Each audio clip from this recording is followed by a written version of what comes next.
Hey, we're making polenta today, and I'm excited to show you how I was taught how to make this polenta. Of course, for discussion's sake, I would love to hear what you learned and how you were taught when you were growing up. But anyways, let's jump right in. So I've got 4 cups of water boiling here, 1 cup of polenta. Now, if you don't know what it is, polenta is a yellow cornmeal. That's the brand I get, and I like it because it's nice and fine, and it cooks up well. So let's jump right in. To the 4 cups of boiling water, I'm gonna put in about that much salt. You can add more, and we probably will later. 2 tablespoons of butter. Soon as that melts, I'm gonna put start putting the cornmeal in.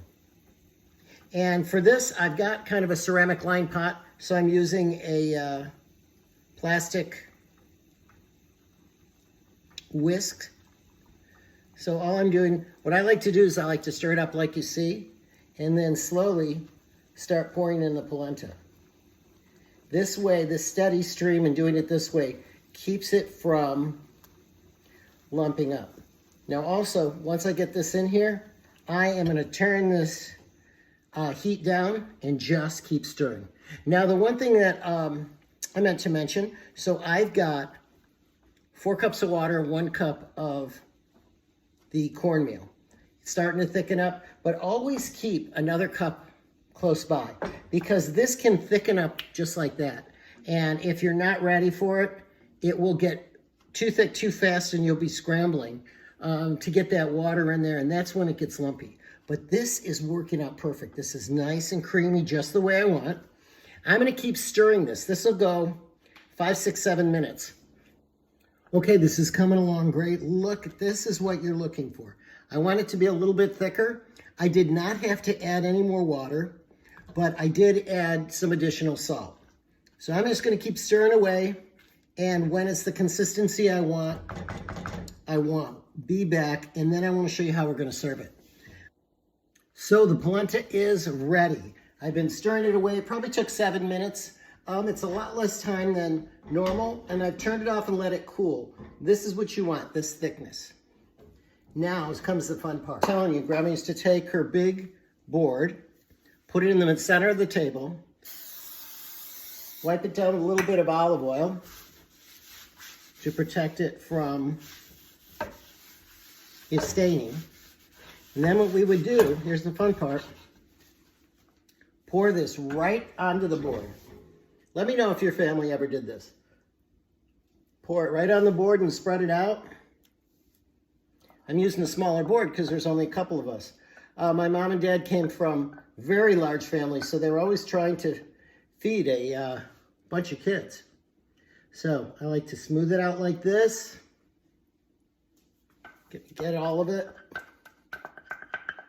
Look at this. I'm getting so hungry looking at it. All right, now. I smooth it out with the back of my wooden spoon, put that aside, and I've got some tomato sauce that I'm gonna put right over the top. It's just my regular marinara sauce.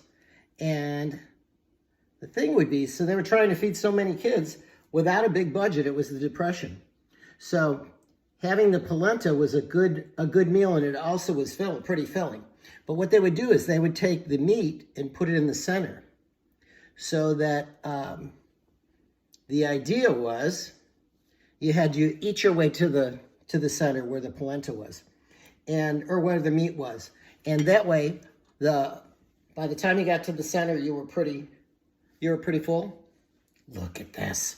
Of course I want more sauce, but I always want more sauce. That is looking so good. I'm gonna put more cheese on it, bring this to the table, and my family's gonna sit around and eat this together. And of course you top it with cheese. I hope you'll try this. Let me know if you do it. Also let me know if this is the way your family did it. Now the last thing I wanted to say is if you're enjoying these videos, do me a favor, like it and share it. And also everybody's welcome to join my group. We talk about food, we have some good conversations, and we learn more about our culture, and We learn from each other. Take care. Ciao for now.